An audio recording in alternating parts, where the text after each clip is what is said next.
మీ పేరు చెప్పండి, ఇక్కడికి మీరు ఎందుకు వచ్చారు, ఇక్కడ నిరసన తెలపడానికి వచ్చారా, పోలీసులు ఎందుకు అడ్డుకుంటున్నారు మిమ్మల్ని అంటే ఏం చెప్తారు?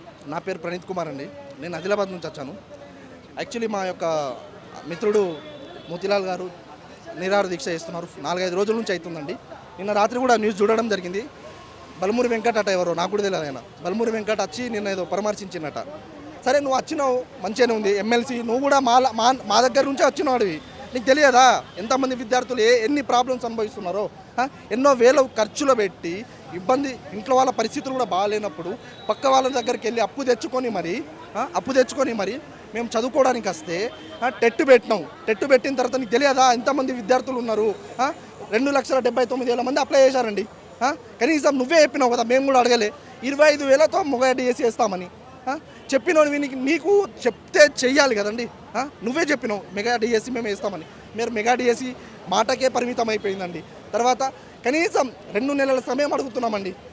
అన్నీ ఈ మధ్య ఒక్క పరీక్ష లేదండి, కంటిన్యూ ఎగ్జామ్సే ఉన్నాయండి. Group 4, Group 1 ఇట్లా ప్రతి ఎగ్జామ్స్ ఉన్నాయండి. పిల్లవాడు అనేక పరీక్షలు పోటీ చేసే అవకాశం ఉంటుందండి.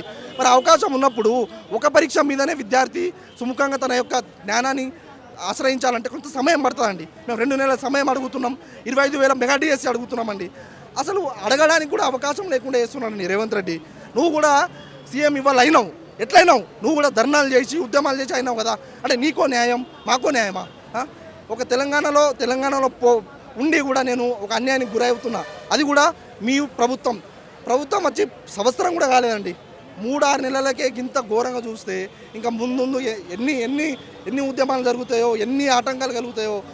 ఈ ప్రభుత్వానికి నిజంగా విద్యార్థుల పైన చిత్తశుద్ధి లేదు. ఫీజు రియంబర్స్మెంట్ అంటాడు, ఏడిపోతుందో తెలియదు. రైతు బంధు అంటాడు, ఏడిపోతుందో తెలియదు. చెప్పడం తప్ప, చెప్పుకోవడానికి తప్ప వేరే దేనికి ఉపయోగపడట్లేదండి. రేవంత్ రెడ్డి నీకు నిజంగా చిత్తశుద్ధి ఉంటే విద్యార్థుల యొక్క 25,000 మెగా డిఎస్సి ఖచ్చితంగా వేయాలి. అలాగే 2 నెలలు సమయం ఇవ్వాలి. లేకపోతే ఇదే ఉద్యమం ఇంకా పైకెత్తి రగులుకుంటూ ఖచ్చితంగా నీ ఇంటడి ముట్టడిస్తామని చెప్పడం జరుగుతుంది. ప్రభుత్వం ఎందుకు ఇంత నిర్లక్ష్యం వ్యవహరిస్తుంది అనుకోవచ్చు విద్యార్థుల మీద? అదే అర్థం కావట్లేదండి. ఒక విషయం నాకు అర్థం కాదు. మొన్ననే ఉపాధ్యాయుల యొక్క సమస్యలను పరిష్కారం తెలియజేసాను. ఖాళీలు వాళ్ళకి ప్రమోషన్లు ఇవ్వడం జరిగింది. ఇప్పుడు అర్థం కావట్లేదు, ప్రమోషన్లని వాళ్ళకి ఇచ్చినావు అంటే ప్రభుత్వ ఉద్యోగుల పైన నీకున్న చిత్తశుద్ధి రాబోయే ప్రభుత్వ ఉద్యోగానికి పోటీ చేసే విద్యార్థుల మీద ఎందుకు లేదండి? మేము అడిగే డిమాండ్లు పెద్దగా ఏమి కావండి. నువ్వు చెప్పిన డిమాండ్లే మేము అడుగుతున్నాం, కొత్తవేమి కాదు. మీరు అడిగిందే మీరే ఆల్రెడీ చెప్పారండి. అయినా అప్పుడు ఉద్యమం అంటే ప్రభుత్వం రాకముందు మా దగ్గరికి వచ్చాడు రేవంత్ రెడ్డి. మీ యొక్క ప్రాబ్లమ్స్ ఏంటని అడిగాడు. 25,000 మెగా డిఎస్సి కావాలి సార్ అంటే తప్పకుండా 25,000తో మెగా డిఎస్సి వేస్తామని చెప్పిన ఈ రేవంత్ రెడ్డి ఇప్పుడు ఏడిపోయినా నాకు అర్థం కాదు. ఒక 5,000 పోస్టులు పెంచుకొని వేసినామంటుండు. ఆల్రెడీ అవి కేసీఆర్ గారు ఉన్నప్పుడే ఆయన వేసింది. ఆయన కొత్తగా ఏం చేయలే. ఆయన ఏం చేసిండంటే పాతదే కేసీఆర్ గారు ఏదైతే చెప్పారో 13,000 నోటిఫికేషన్స్ అవే వేయడం జరిగిందండి.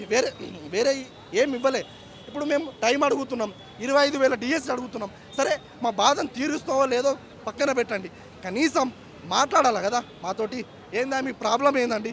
మామూలు ఎవరో పీసీసీ ప్రెసిడెంట్కే రౌండ్ టేబుల్ సమావేశాలని 5 రోజులట భయ్యా. అదే మన దేశానికి అధ్యక్ష పదవి నాకు అర్థం కాదు. మోడీ గారు గెలిచిండు, తప్పున ఒక్క రోజులోనే ప్రమాణ స్వీకారం చేసిండు. తొక్కల పీసీసీ ప్రెసిడెంట్కే నువ్వు 5 రోజులు సమయం కేటాయిస్తే మరి ఇక్కడ ఉపాధ్యాయుల వృత్తి కోసం పోరాడుతున్న శిక్షకు అర్హులైనటువంటి వారి కోసం ఆలోచించవా? సమాజంలో అంటారు కదా ఉద్యమం చేసిన నాయకులకు ముందు ఆలోచిస్తామని. మరి ఉద్యమం చేస్తున్న విద్యార్థుల గురించి ఆలోచించవా? ఇంత పోరాడుతున్నారు పాప. ఆయన 4-5 రోజుల నుంచి దీక్షలో ఉన్నారు. కనీసం ఆయన గురించి ఆలోచించవా? ఇంత చిత్తశుద్ధి లేకుండా ఎలా ఉంటున్నారో నాకైతే అర్థం కావట్లేదండి. కానీ ఇదే బల్మూర్ వెంకట్ గతంలో చూసుకుంటే కాంగ్రెస్ పార్టీ ప్రతిపక్షంలో ఉన్నప్పుడు చాలా ఏదైతే రోడ్ల మీద ధర్నాలు చేయడం, దీక్షలు చేయడం జరిగింది. సో ఈ రోజు అయితే ఎమ్మెల్సీ అయినాక మౌనంగా ఉంటుందంటే ఏం చెప్తారు? ఏముందండి, ఆయనకు కావాల్సింది సాధించుకున్నాడు. ఇప్పుడు నీకు ఒక లక్ష్యం ఉండే, ఎమ్మెల్యేనో ఎమ్మెల్సో ఏదో కావాలని లక్ష్యం ఉండే అంటే చేరుకున్నావు. సరే చేరుకున్న తర్వాత ఇప్పుడు నీకు విద్యార్థులను కలిసే దమ్ము లేదండి ఆయనకి. గెలవడం అంటే పదవి సంపాదించుకోవడం కాదండి. నిజంగా నువ్వు గెలిచావనుకుంటే ఇప్పుడు కూడా మాతో రా, నువ్వు నిజంగా రా, నీకు అంత సత్తా ఉంటే రా. లేకపోతే బాత్రూమ్ వేసుకొని కూర్చోరాదు. ఎందుకు ఇవన్నీ? బలమూరి వెంకట ఉద్యమ నాయకుడట, ఒకప్పుడు చెప్పుకున్న చరిత్ర ఇది. అయితే ఇప్పుడు ఏంది, ఏడున్నాడు? ఏనో కార్యాలయంలో కూర్చున్నాడు, ఏసీలలో తిరుగుతున్నాడు. నిజంగా చిత్తశుద్ధి లేదండి ఆయనకు. సో ఇది ఏదైతే ముందుకు సాగకపోతే తర్వాత కార్యాచరణ ఎలా ఉంటుంది మీది? ఇప్పుడైతే మేము సంఘీభావం తెలుపుదామని వచ్చామండి. ఇప్పుడు కానీ మాకు ఆయనతో కలవనీయకుండా మమ్మల్ని ఆపితే మీ యొక్క నష్టం ఇక్కడి నుంచే మొదలవుతుందండి. ఇదే ఇక్కడి నుంచే మొదలవుతుంది. కార్యాచరణ మా యొక్క ప్రతి ఒక్క విద్యార్థి ఉపసంఘ వాళ్ళతో చర్చించి నిర్ణయం తీసుకుంటామండి. Thank you. సో చూస్తున్నారు కదా మొత్తం ఏదైతే విద్యార్థులు ప్లకార్డ్స్ పట్టుకొని ఉన్నారో, సో ఏదైతే మోతీలాల్కి సంఘీభావం తెలపడానికి ఇక్కడికి గాంధీ హాస్పిటల్కి రావడం జరిగింది. సో వీళ్ళు ఏదైతే సంఘీభావం తెలపడానికి వస్తే ఇక్కడ పోలీసులు కూడా అరెస్ట్ చేస్తాము, ఇక్కడ ముందుకు వస్తే అడ్డుకుంటాం అని వీరంతా చెప్తున్నటువంటి పరిస్థితి.